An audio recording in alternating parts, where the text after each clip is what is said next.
una asociación que lleva desde octubre dando conferencias los viernes y talleres, y es una asociación de crecimiento personal. Tocamos temas de salud, temas de crecimiento, temas de coaching. Si queréis haceros socios, hay una aportación de 5 euros, que es una aportación única. Luego, cuando termine la conferencia, si queréis, pues quien quiera hacerse socio que no sea. Y también ponemos ahí un par de huchas para, si queréis hacer alguna aportación voluntaria, para poder solventar los gastos de la asociación. Y sin más, pasamos a presentar a nuestra ponente de hoy. El título de la conferencia de esta tarde es La nutrición celular, base del estado óptimo de salud. Nuestra ponente de esta noche es diplomada en dietética y nutrición, experta universitaria en micro y macronutrición y formadora del método NEAS en la parte de salud y nutrición, que de una manera sencilla y clara va a enriquecer nuestro conocimiento sobre salud y nutrición. Y para nosotros, la Asociación de Águilas con Corazón, es un honor tener esta tarde con nosotros a Mar López.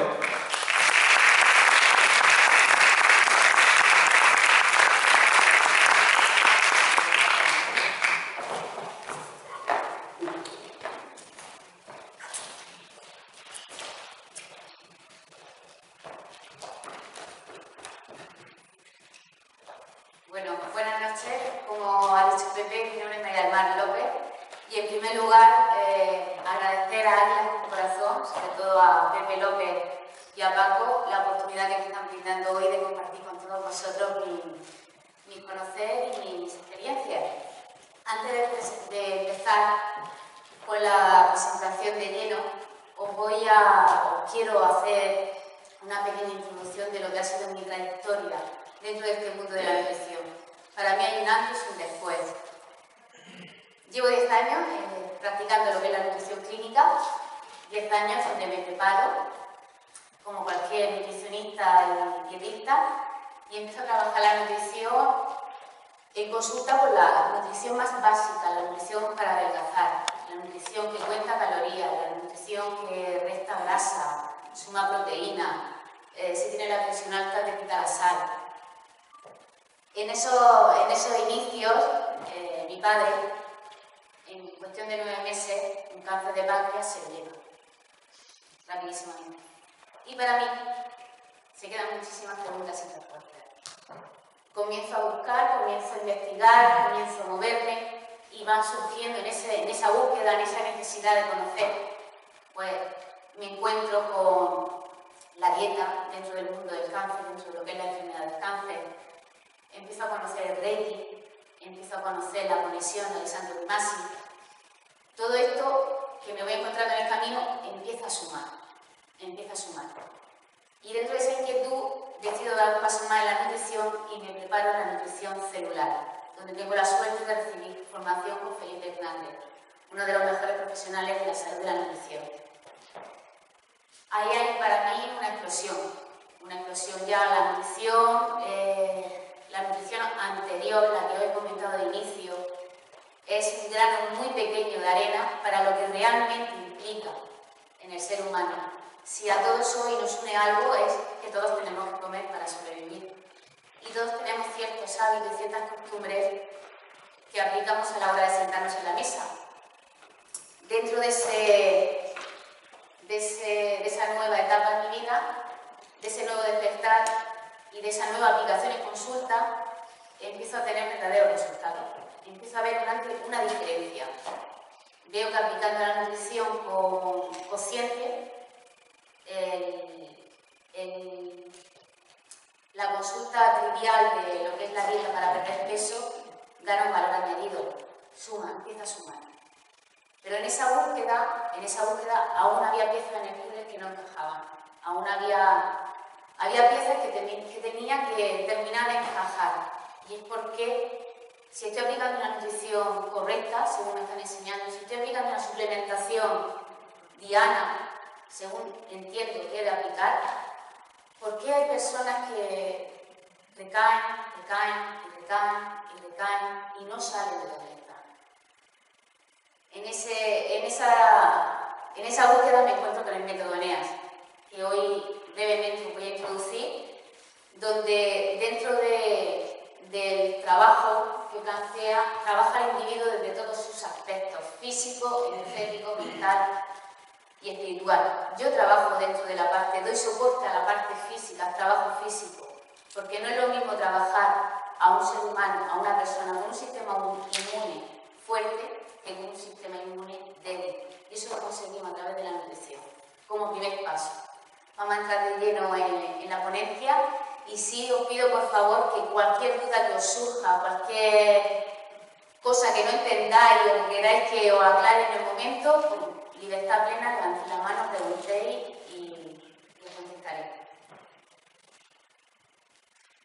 Bien, actualmente, en la actualidad, nos encontramos con médicos, biólogos, farmacéuticos, expertos en micronutrición celular, terapeutas vitalistas e higienistas, de la talla de Sebastián Ney y Smith, el doctor Eduardo Alfonso, Claude Legard, el doctor Regis Grospidier, Seignalé, la doctora Kuzmin y, como no, mi queridísimo doctor Felipe Hernández, y un largo etcétera, donde todos valoran la dieta como el principio y la base de una buena curación.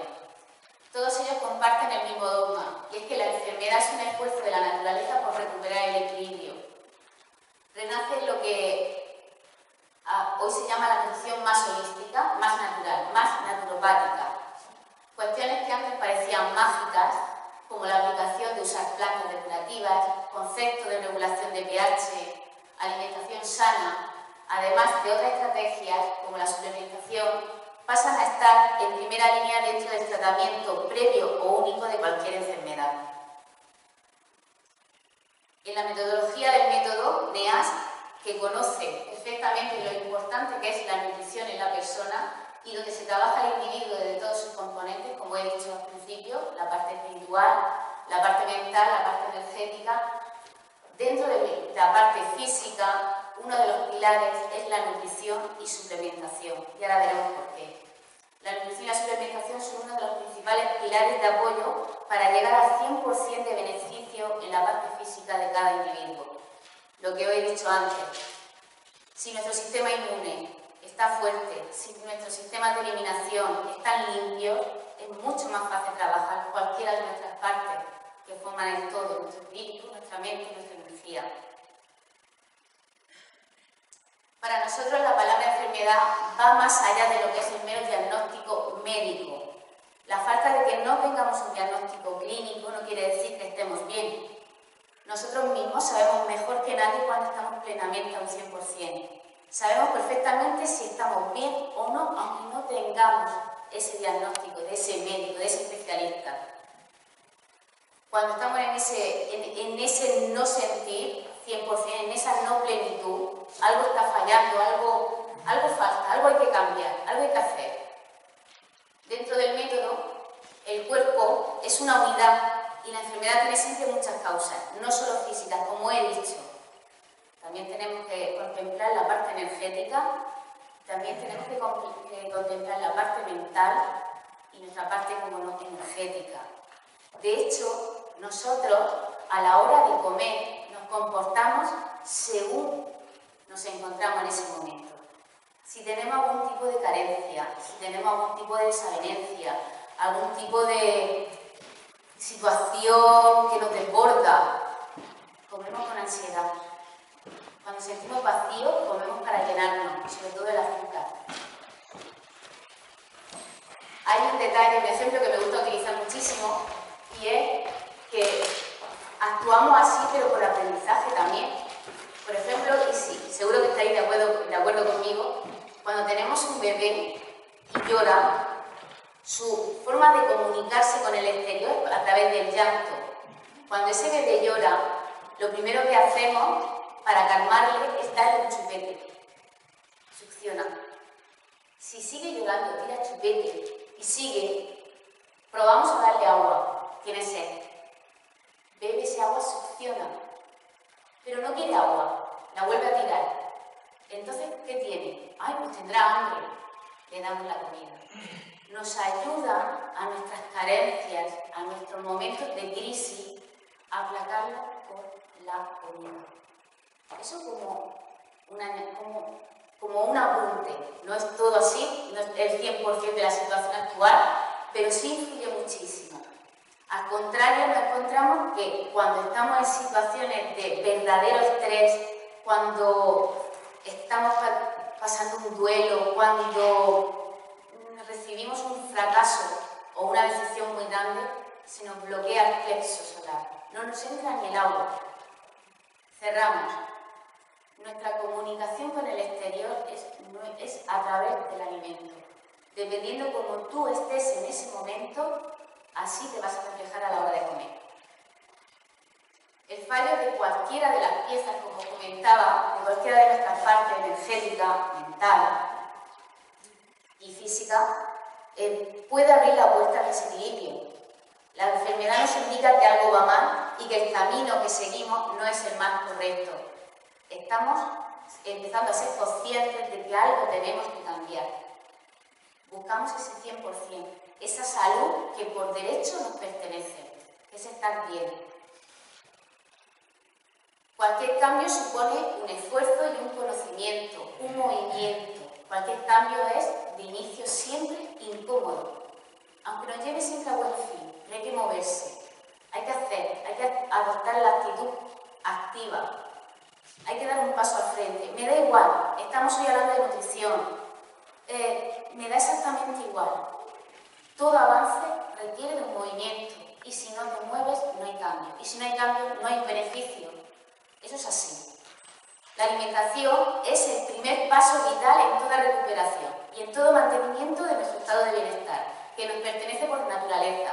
Hoy aquí yo no voy a hablar en contra de la medicina ni a favor de otras terapias alternativas. Tampoco pienso así. Pienso que lo ideal es complementarnos. Cuando hay un primer indicio de enfermedad, un primer indicio de no bienestar, antes de medicar, antes de tapar síntomas, vamos a buscar la causa, vamos a trabajarla, vamos a conocerla, vamos a cambiar, vamos a modular la alimentación, vamos a hacer lo más difícil, cambiar. Lo más difícil es cambiar. Siempre tendemos todos a estar sentados y que vengan y lo hagan con nosotros. Aquí no hay secreto. El primer cambio que me beneficio lo consigues tú. Hoy en día es una realidad decir que estamos sobrealimentados. El que tengamos acceso a tanta variedad de alimentos, el que tengamos por suerte, porque pertenecemos a una parte de la población mundial, que tenemos el privilegio de poder elegir qué queremos comer. No quiere decir que estemos bien nutridos. El estar sobrealimentado no es sinónimo de estar bien nutridos. De hecho, la pirámide de la alimentación que publica la OMS, la Organización Mundial de la Salud, su pilar dentro de la pirámide son los cereales, tales como trigo, que ahora veremos cómo interfiere en nuestro día a día. Contempla el consumo diario de lácteos, que también vamos a hablar de ello esta noche. Contempla el sí o sí comer 5 veces al día para mantener los niveles de glucosa constantes en sangre.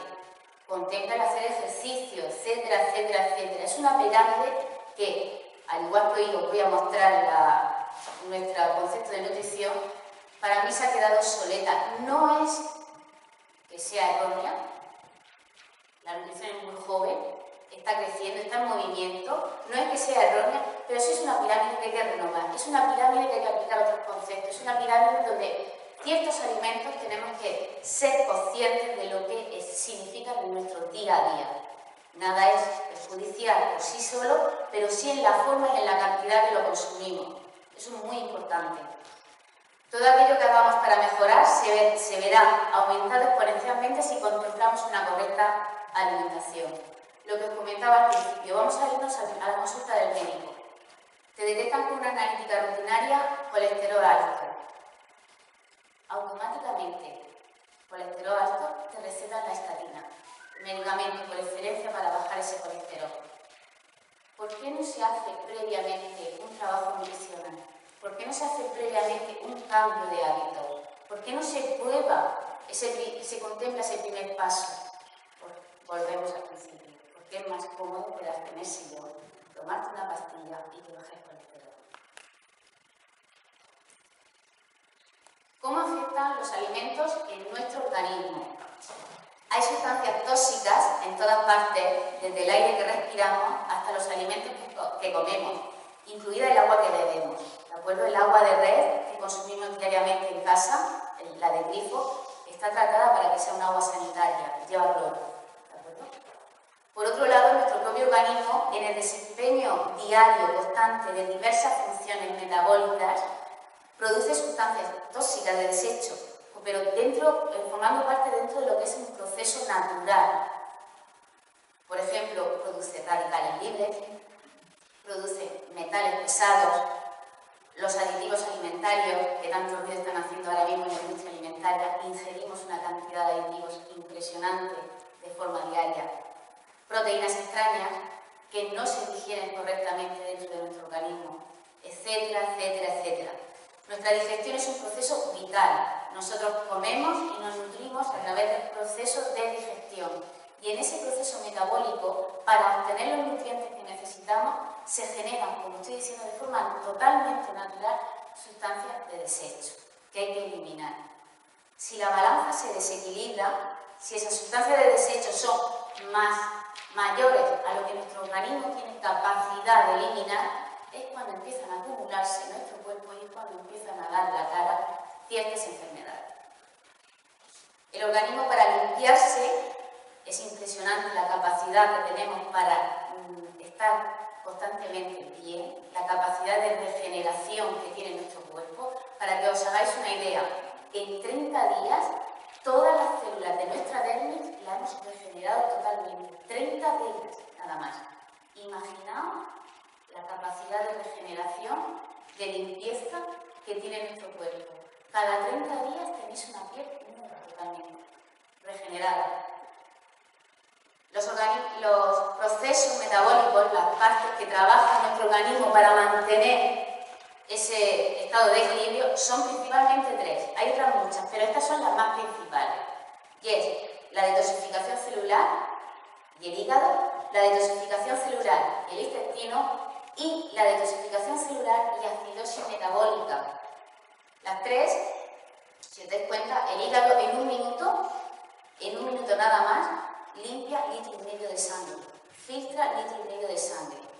Si ese hígado, por nuestra alimentación, por las medicaciones que tomamos, ibuprofeno, paracetamol, antihistamínicos, medicaciones, aspirinas que tomamos así como tan de normal, está sobrecargado por nuestras emociones, si ese hígado está con una rabia contenida, por situaciones de la vida, ese hígado se ve disminuido en su capacidad de regeneración.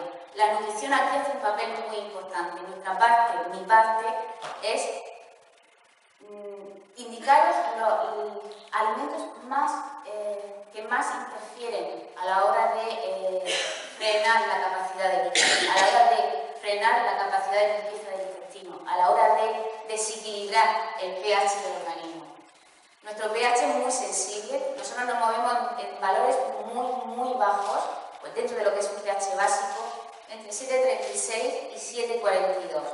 Todo lo que sea, tanto por debajo como por arriba, variar, sobrepasar esos valores, significa muerte. Así de sencillo. Nuestro pH siempre tiene que estar entre esos dos valores. pH sanguíneo, no lo confundamos con el pH de orina. ¿De acuerdo? La alimentación hace un papel importantísimo en este apartado. Sobre todo el tema de azúcares, como veréis ahora. Acidifica muchísimo. ¿Habéis oído hablar de la dieta del pH? ¿No habéis oído hablar? Es una dieta que contempla el alimento no como a su nivel nutricional, como a nivel calórico o a nivel de macronutrientes. Contempla el alimento con la capacidad de variar el pH que tiene el organismo, la capacidad que tiene o de acidificar o de neutralizar. Cuanto más fresco es el alimento, cuanto más verde es, cuanto menos azúcar tiene, más beneficio.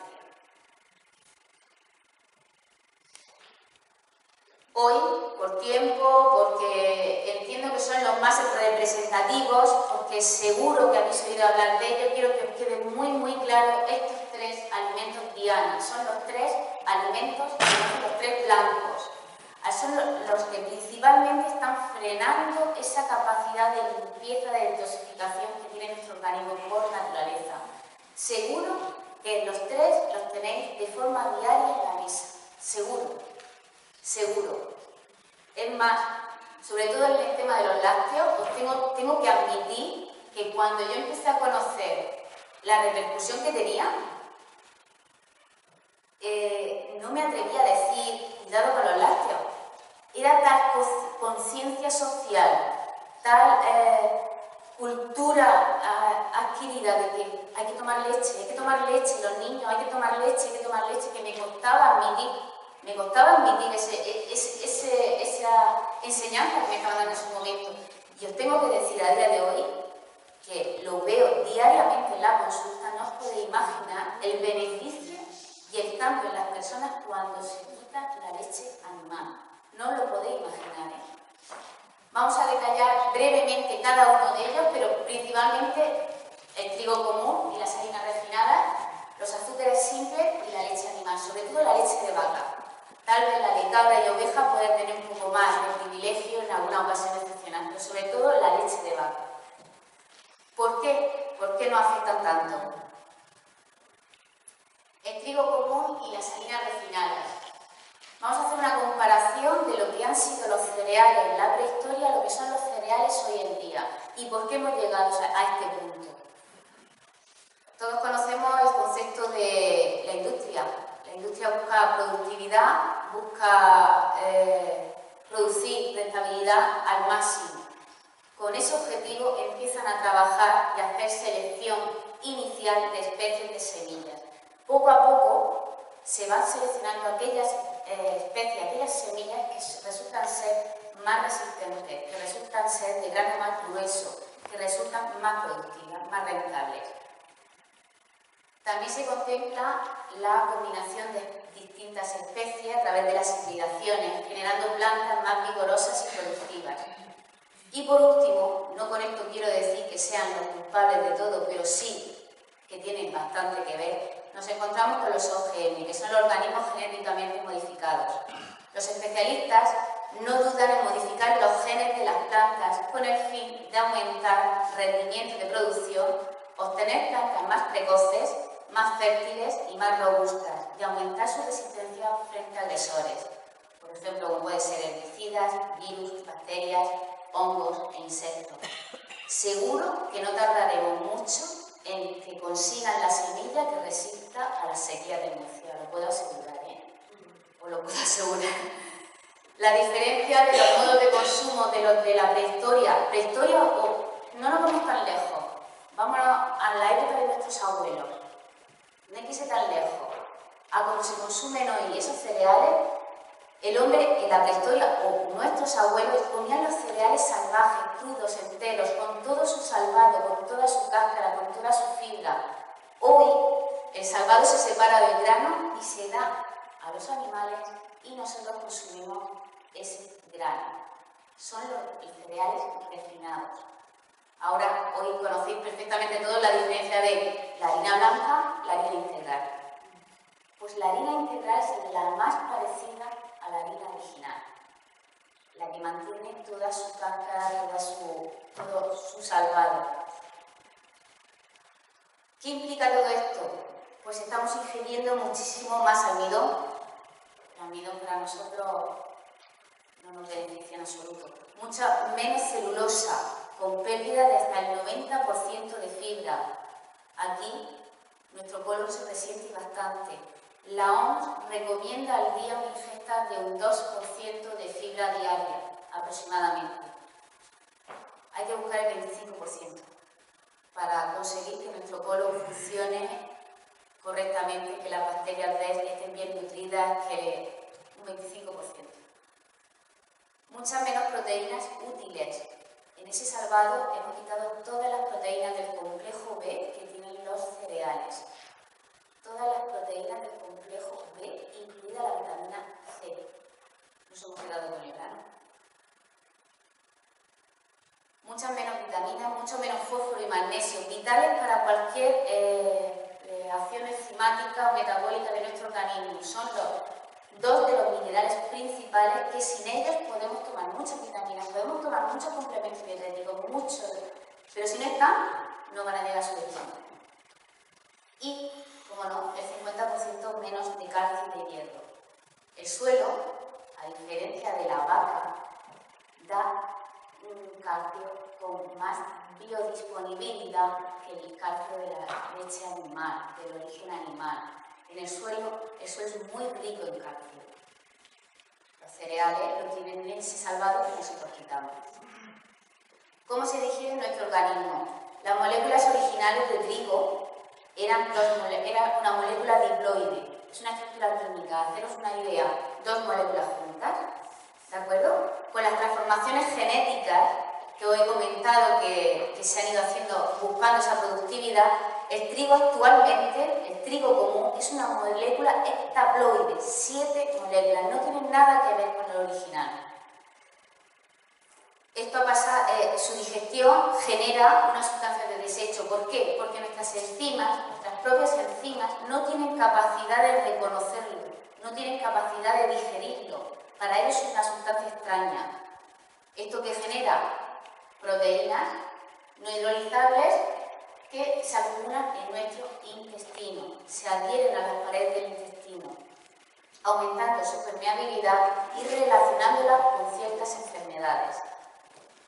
Las enfermedades más documentadas y que más están dando la cara y se está comprobando que cuando se suprime el trigo se consigue una mejoría notable son poliartritis reumatoidea, la esclerosis, cualquier tipo de esclerosis, la enfermedad celíaca, que estaréis muy acostumbrados, están muy en la calle, cada vez son más las personas que generan una celiaquía, la dermatitis herpetiforme, algunas migrañas, algunos dolores de cabeza están muy relacionados con el consumo de trigo, la diabetes juvenil, las depresiones nerviosas, la esquizofrenia, la enfermedad de Crohn, la artrosis, caries dental y una menor resistencia en general a cualquier tipo de afección. La imagen de abajo a la derecha, no sé si la veis bien, el trocito que se ve a la izquierda, como veis, tiene como una subida, ¿vale? Esto es una fracción de lo que sería la pared intestinal, el intestino delgado. Estas montañitas que se ven se llaman microvellosidades. Este es el estado natural de nuestro intestino delgado. Estas microvellosidades aumentan la superficie de absorción de nuestro intestino en torno a un 10 a la 7, un 10 a la 8 en su capacidad. Con el consumo de cereales, con el consumo de cereales, como estaba comentando, sobre todo con el consumo de trigo común y de maíz, nuestro intestino pierde esas microvellosidades, se queda totalmente hecho un solar, y este es un intestino de una persona que es celíaca, una persona que tiene intolerancia al gluten. Entramos en la leche animal. Vamos a hacer unas pequeñas reflexiones antes de meternos en su composición. La leche animal, principalmente la leche de vaca, es muy rica en calcio. Un vaso de leche de vaca tiene 300 miligramos de calcio. Pero solo una pequeña porción de este calcio, lo que os decía, el calcio de origen animal, es menos disponible que el calcio que hay en los vegetales, se absorbe en el intestino delgado. ¿Por qué? Debido al exceso de fosfatos, la inmensa mayoría del calcio que nosotros ingerimos a través de la leche de vaca se precipita en forma de fosfato cálcico, insoluble. El organismo no tiene capacidad de llegar a él. Se elimina a través de las heces, si tenemos suerte, y si no, se nos acumulan articulaciones o cualquier otro tejido, produciendo, como he dicho antes, artrosis, artritis. La caseína de la leche, que es la proteína de la leche de vaca, esta proteína es la que genera las alergias a la leche de vaca, no intolerancia, alergias a la leche de vaca. Es una proteína de difícil digestión. El bebé humano, por naturaleza, asimila totalmente las caseínas que contiene la leche materna. Pero no puede hacer lo mismo con las caseínas de la leche de vaca. ya que su geometría es ligeramente diferente a la caseína humana. Y como os decía, las enzimas nuestras no tienen capacidad de reconocer esta molécula, con lo cual no se digiere. Este fenómeno se agrava aún más en las personas adultas por la ausencia de la enzima renina gástrica, que la encontramos en nuestro estómago. Esta enzima, por naturaleza, la vamos perdiendo conforme vamos cumpliendo años. Es la primera enzima necesaria para hidrolizar esa caseína. Por eso hoy hay personas que tienen alergia a la caseína y otras no. ¿De qué depende? De la cantidad de renina que puedan tener dichas personas. Esa renina, esa enzima, se agota con el consumo excesivo de leche. Los pequeños fragmentos procedentes de la hidrólisis parcial de la caseína, al no poder ser utilizados por las células, o son eliminados recargando los sistemas de eliminación, recargando el hígado, recargando los riñones, recargando pulmones, piel e intestino, o se van acumulando en los líquidos intersticiales, provocando alergias, diabetes, problemas de circulación, enfermedades de las vías respiratorias, etc. La famosa lactosa. Lactosa es el azúcar de la leche, es un disacárido, la forma glucosa más galactosa. Esta sustancia no genera alergia, esta sustancia genera intolerancia a la lactosa, no es lo mismo. ¿Habéis probado la leche sin lactosa? ¿La habéis probado? ¿Está más dulce? Está más dulce que la leche original. ¿Qué han hecho? A los depósitos, industrialmente hablando, a los depósitos de leche le han metido lactasa, que es la enzima que hidroliza la lactosa, y obtenemos leche con glucosa y galactosa. Como hay más azúcar disponible, está más dulce. ¿De acuerdo? Este disacárido de la leche, que para ser metabolizado necesita de la enzima lactasa, que va desapareciendo con la edad. Esta es la razón por qué personas carentes de esta enzima o con bajos niveles de ella generan putrefacciones intestinales, meteorismos, flatulencias o diarreas. Lo mismo, porque hay personas que toleran bien la leche y porque otras no pueden ni probarla. Depende de la cantidad de lactasa y de renina gástrica que tenga este organismo. El ácido araquidónico, un ácido graso presente también en la leche, precursor de las prostaglandinas PG2, produce debilitamiento de las membranas celulares y diversos procesos inflamatorios. El exceso de fosfatos, como comentaba al principio, disminuye la absorción de calcio. Los fenómenos digestivos de fermentación y putrefacción y sus complementos metabólicos suponen la formación de numerosos subproductos, algunos ácidos, favoreciendo la acidosis metabólica. Estos últimos hacen bajar el pH sanguíneo a valores que deben ser inmediatamente compensados. El cuerpo, en cuanto detecta que hay una posibilidad, por el motivo que sea, en este caso por la ingesta de leche, de bajar del pH de seguridad de 7,36, activa diferentes sistemas tampón para neutralizar esa acidez. Uno de ellos es el sistema tampón fosfato bimetálico o fosfato monometálico. Para que me entendáis, extrae el calcio de nuestros huesos y lo lleva al torrente sanguíneo para neutralizar el pH. La leche animal produce descalcificación de huesos. De hecho, habéis hecho la pregunta de cómo es posible que en los países más industrializados, donde más consumo de leche hay, ¿por qué hay osteoporosis? Si tomamos leche prácticamente a diario, en cualquiera de sus formatos, ya sea leche en vaso, queso, yogur, da igual. ¿Os habéis hecho esa pregunta? Y en los países del submundo, subdesarrollados, no hay osteoporosis, hay raquitismo, que no tiene nada que ver con el calcio. Son otras variables, no osteoporosis.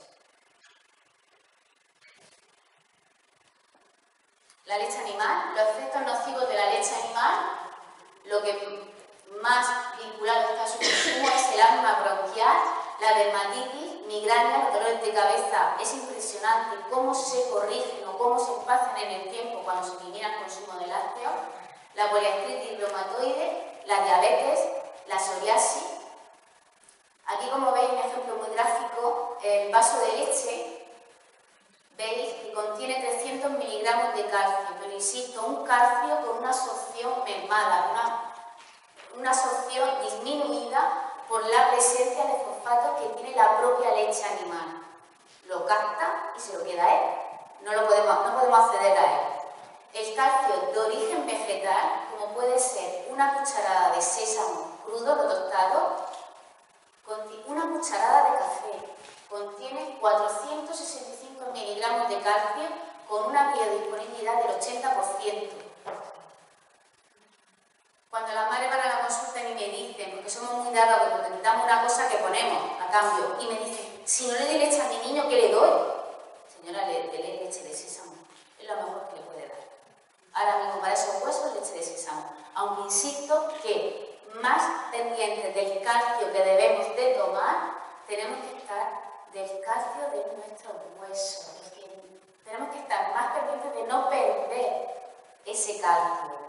Esa madre que está preocupada en el consumo de leche de su hijo, le está permitiendo comer azúcar, le está permitiendo tomar refrescos con CO2, con gas, le está permitiendo tomar repostería industrial, está restando el calcio de sus propios huesos.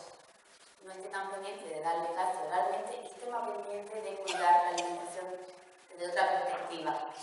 El calcio es muy abundante en el suelo y se procura en cantidades suficientes, a través de las verduras, a través de las legumbres, a través de las semillas, a través de la ensalada, a través de la fruta. Hoy en día el alimento que se conoce que más calcio biodisponible contiene es el sésamo. Insisto mucho que no esté tostado, crudo. Esta tabla, ¿la veis bien? Bueno, en esta tabla se hace un resumen muy gráfico de mi profesor Felipe Hernández, donde vemos los cuatro componentes principales de la leche. Hablamos de la proteína, hablamos de la grasa, hablamos de las hormonas y hablamos de la lactosa. Cómo afecta cada una de ellas en nuestro organismo. La proteína, que hemos dicho que era la caseína, depende de la renina gástrica que tengamos. Al tenerla disminuida por edad, esa hidrólisis es parcial. ¿Qué produce? Proteínas extrañas en nuestro organismo que se depositan en nuestro intestino y producen un aumento de permeabilidad, una inflamación del intestino delgado. Por eso los enfermos de Crohn, que tienen muy sensible el intestino, es importantísimo que no tomen lácteos. Las patologías de eliminación que conlleva el consumo y la degradación de esta proteína en nuestro organismo, pues nos encontramos con el asma, con las alergias, con bronquitis, con rinitis, con colitis. Las patologías de ensuciamiento, lo que hemos hablado, la osteoporosis, la artrosis o la diabetes tipo 2. Esos niños pequeños que están de lácteos hasta arriba, el Petit-Suisse, el Actimel, el yogur, el vaso de leche, el zumo con leche, cuando les llega, ahora ya empezarán a toser esa leche, quitarle esa leche. Se suprime el moco, radicalmente, se suprime el moco. Es un proceso de eliminación del organismo, necesita eliminar todo aquello que no puede digerir y lo transforma. Una de las vías de eliminación es el pulmón, otra es la dermatitis atópica, tan común también en niños o en mayores. Necesita eliminar esa sustancia y lo hace a través de la piel o a través de los bronquios o a través del hígado, a través del intestino, pero principalmente bronquios y piel. La grasa, el ácido araquidónico, que he dicho que es un ácido graso que se en la grasa. Proceso de inflamación, produce alergias. Las hormonas, señores, las hormonas, la leche de vaca tiene hormonas para criar a un ternero que tiene que pesar casi 10 veces más que nosotros. Acelera la degeneración. Estas hormonas, en su degradación, en su proceso de eliminación en nuestro cuerpo, aumenta, provoca la presencia de tóxicos.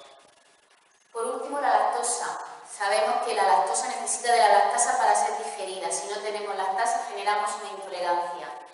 La hidrólisis parcial o nula, por disminución de la lactasa, produce una acumulación en el intestino de lactosa, fermenta, produce gases, molestias digestivas, incomodidad. Y bueno, por último, todo el tema que arrastra el consumo de vaca, pesticidas, antibióticos,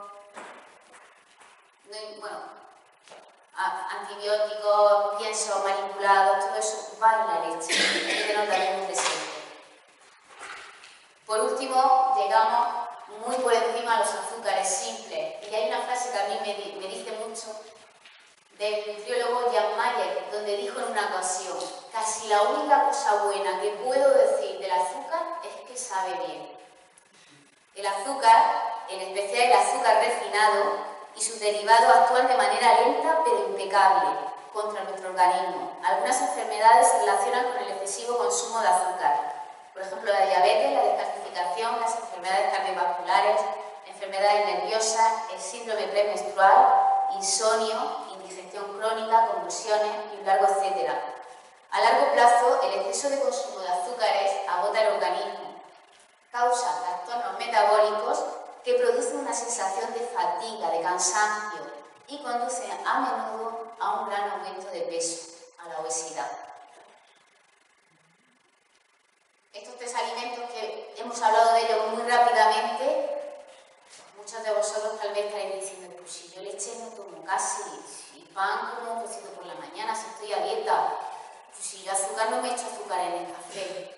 Vamos a hacer una foto para que os hagáis una idea de lo que estamos hablando.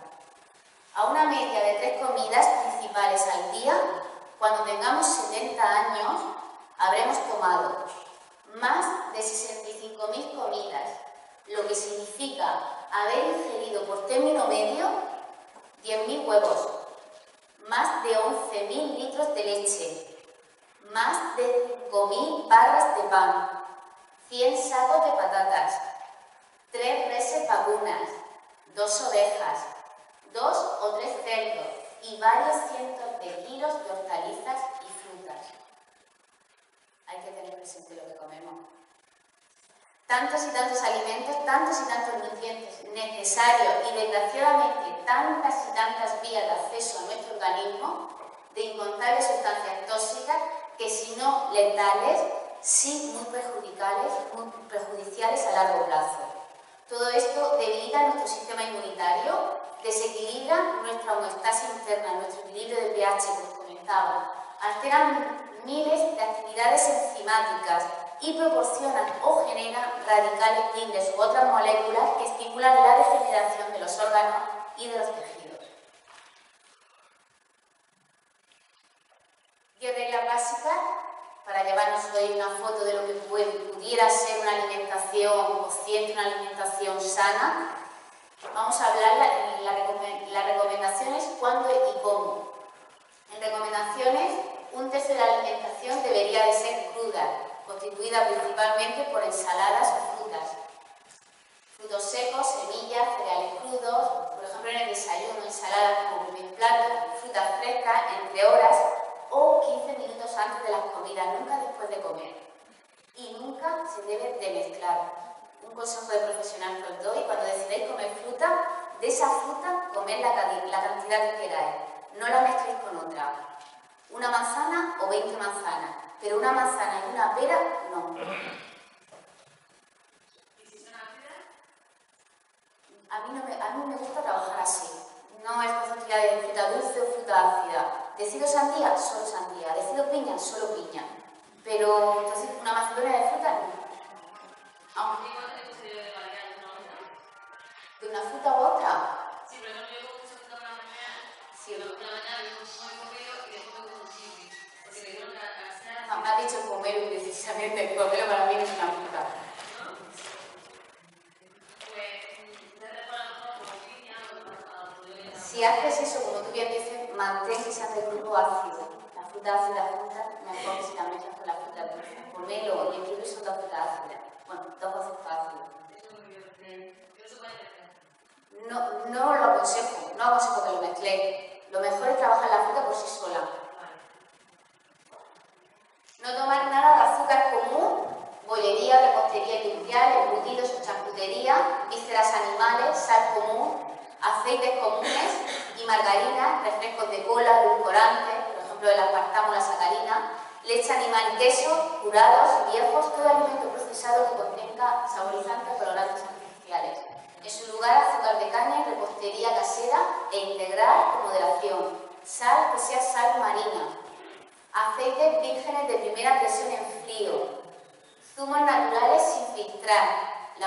garantiza que no haya una subida de azúcar en sangre. Infusiones, leches vegetales, como puede ser arroz, almendra, avena, quinoa, sésamo, coco. No me gusta trabajar la leche de soja. Alimentos con la menor manipulación posible. Como tercera recomendación, tenemos tomar con moderación carnes y pescados de calidad, legumbres comunes o huevos de calidad. Se pueden tomar como segundos platos carnes y pescados no más de 3 veces a la semana, legumbres, valor añadido, biológicas, azúcar, lentejas, alubias, si no se padecen trastornos hepáticos, y huevos como añadidos cereales o vegetales. Como excepciones, podemos tomar carne roja magra de calidad, tipo chuletón o solomillo, marisco de calidad, cocido, no crudo, y embutido ibérico de calidad. La grasa del cerdo ibérico está demostrado y avalado que su perfil lipídico se ha demostrado que consigue regular la tensión. Actúa a nivel de la angiotensina del riñón, de la glándula suprarrenal. ¿Cuándo y cómo podemos consumir esta carne? Pues para acontecimientos especiales y siempre acompañada de vegetales crudos, por ejemplo de escarola y endivia, que activan la función hepática. Como quinta recomendación, no cocinar a altas temperaturas, procurar no superar los 110 grados, evitando frituras, asados y ahumados. Cocinar a fuego lento o a la plancha o cocido, o al vapor u horno o a baja temperatura. Aquí la Thermomix os puede ayudar a hacer hipocomisión, hace maravillas. Como sexta recomendación, tomar cereales completos y poco procesados, evitando la harina blanca y el pan blanco. Decantarse sobre todo por el arroz integral, la quinoa, el trigo sarraceno, el amaranto, mijo y espelta. La avena y el centeno son 2 opciones para valorar en cada caso, contienen gluten. Séptima recomendación, beber agua de calidad, no del grifo, vino tinto de calidad con moderación. Beber poco durante las comidas para no digerir los jugos gástricos y abundante entre horas, entre 1 o 2 litros de agua. El vino de calidad, 2 o 3 veces a la semana, un vasito, si no se padecen problemas hepáticos. Una pregunta. ¿El agua de la depuradora?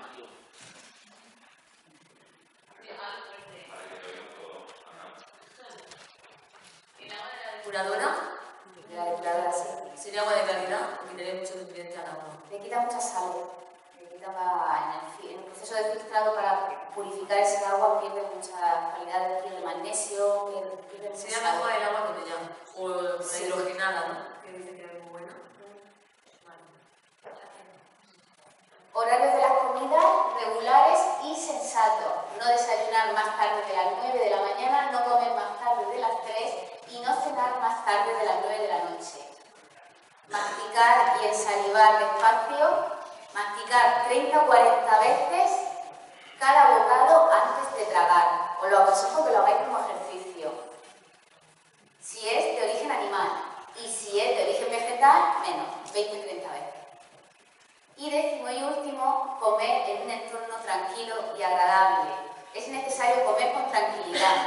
Además, las comidas no son el momento más indicado para tratar desavenencias familiares ni para ver escenas televisivas desagradables o angustiosas. Esta es la pirámide que yo comentaba, de inicio, que es la que más se adapta a mi forma de trabajar la nutrición. Os he hecho un círculo justo en el vértice superior donde habla del yogur y el kéfir. Felipe Hernández, que es el promotor de esta pirámide, lo aconseja por su contenido en probióticos y prebióticos que son muy interesantes para nuestra flora intestinal. Yo, mi consejo, que no, si no los tomáis no pasaría nada, ¿de acuerdo? La fruta, preferiblemente ecológica, si no lo es, no pasa nada, pues un valor añadido, como he dicho, 2 veces al día. La tentación, buscar frutas de temporada, no busquéis frutas fuera de su temporada. Y siempre fuera de las comidas, con el estómago vacío. Y un consejo que os he dado, lo que os decía, intentar no mezclar la fruta. Si os declináis por la vertiente o la filosofía ovo-vegetariano, las legumbres, muy bien cocinadas, pueden ir acompañadas con frutos secos, crudos o algas de calidad o huevo. Si estáis en la filosofía omnívora, podéis tomar pescado o carne de ave una vez al día, uno de ellos, cualquiera de los dos, pero no los dos, y cocinados a baja temperatura. Como pilar de la pirámide estarían las verduras en abundancia, los aceites vegetales y los cereales salvajes, como he dicho, originales, sobre todo la quinoa, sarraceno, el arroz integral, la espelta, el amaranto, el mijo, y todos muy bien cocinados para favorecer su digestión. Como uso muy escaso, una vez al mes podríamos tomar arroz refinado, pan blanco, pasta no integral o dulces. No tomar carne grasa saturada, transinsaturadas y lácteos comunes. El vino, 1 o 2 vasitos al día. Como no, ejercicio. Dentro de la nutrición que os comentaba, dentro de esta nutrición, que para mí es una nutrición consciente, la que contempla la digestión íntegra del alimento dentro de cada uno, también se apoya en la suplementación. ¿Por qué? Porque siempre es más fácil, como he dicho, fortalecer a una persona con un sistema inmunitario sano y bien nutrido que a un organismo enfermo o con desequilibrios nutricionales. Se trata de mejorar la salud mediante una alimentación óptima para cada célula del organismo. Para ello debemos identificar la ingestión más adecuada de vitaminas, minerales, orientada a alcanzar el mejor estado de salud. Esto no solo se consigue seleccionando los alimentos adecuados, ya que sus nutrientes originales se ven afectados. La manera de asegurar que incorporamos la cantidad adecuada de nutrientes es tomar suplementos nutricionales. Esto no quiere decir que debamos tomar grandes cantidades de suplementos y a todas horas y de por vida. No. Un buen terapeuta, un buen profesional, tiene que conocer perfectamente la comprensión de los mecanismos bioquímicos del organismo para valorar los casos donde es necesario aplicar la nutriterapia y sus dosis. Cuando hablo de suplementación no estoy hablando de un complejo vitamínico, ay, estoy débil, estoy cansada, voy a tomarme un farmatón o voy a tomarme un multicen. No, se trata de conocer exactamente los procesos bioquímicos que hay dentro de cada uno, ya que se puede deber trabajar sustancias en cantidades importantes, sustancias que son en ese momento dianas para esa persona. Nosotros trabajamos la suplementación natural, que consiste en el aporte de sustancias naturales complementarias a la alimentación, con el fin de mantener, prevenir o tratar enfermedades, fortaleciendo nuestro físico. Nada que demos a través de la suplementación no está presente en los alimentos, o no debería de estar presente en los alimentos de forma natural. Todo lo que damos a través de la suplementación es reconocido por nuestro organismo. ¿De qué suplemento estamos hablando? Hablamos de vitaminas, toda la del complejo B, la vitamina A, la vitamina D, la vitamina E. Hablamos de aminoácidos, importantísimos para la recuperación hepática, como puede ser la taurina.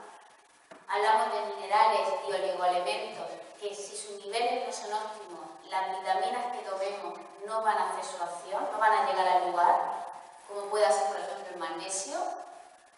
Ácidos grasos esenciales, el omega 3 y omega 6, muy importantes en los procesos de inflamación. Supernutrientes, como puede ser la fosfatidilserina, recomendada para temas de demencia senil, de temas de memoria. La coenzima Q10, todo el tema de corazón. El metilsulfonilmetano o el sulfato de glucosamina para temas de articulaciones, dolores articulares. Fitonutrientes, como puede ser el llame silvestre, muy recomendado para la mujer los temas de menstruación. El desmodium para el hígado, el hipérico para el sistema nervioso central, la equinacia, el antibiótico, el aloe vera como neutralizador de ese pH metabólico, entre otras miles más de cosas que tiene.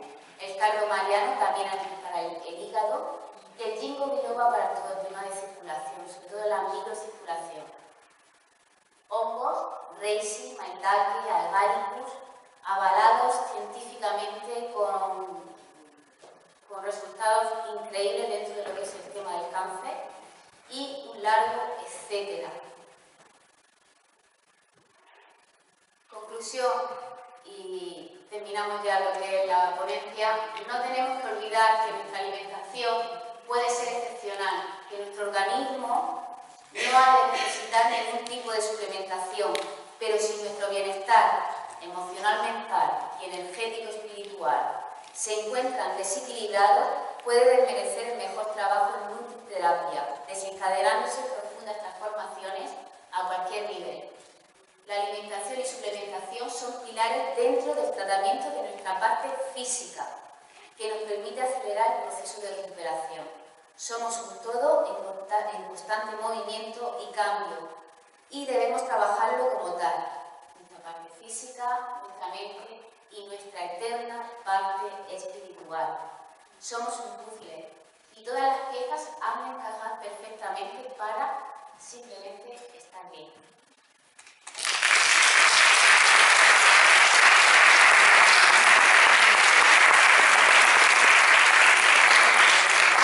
Si queréis preguntarme cualquier cosa,